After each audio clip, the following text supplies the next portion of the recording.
बोललीस, एक प्रेमळ फुंकर त्याची तिला पाण्यांमधून वेड लावते, एक प्रेमळ फुंकर त्यांची तिला प्राण्यांमधून वेड लावते, तिच्याही नकळत चित्त तिचे मग त्याच्या दिशेने धावते, मग त्याच्या दिशेने धावते. यानंतर मी सादर आमंत्रित करते ईश्वरी.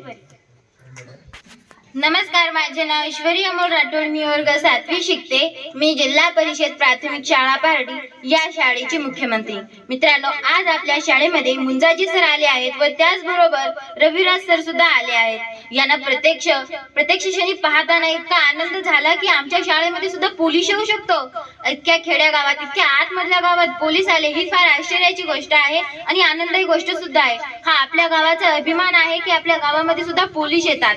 मित्रांनो, आपल्याला या सरांनी काही माहिती सांगितली, पोलीस कसं व्हायचं, आपल्यामध्ये जिद्द कशी ठेवायची आणि सतत कसं आपल्यामध्ये प्रेरणा निर्माण करायची, ह्या सरांनी आपल्याला सांगितलं. आणि सरांनी सांगितलेलं होमवर्क, अभ्यास असेल किंवा काही नवीन गोष्टी आपल्याला करायला सांगितलेल्या असतील तर ते आपण सतत करायला पाहिजे, त्यामध्ये खंड पडू दिलं नाही पाहिजे, असं सरांनी आपल्याला प्रत्यक्ष सांगितलं.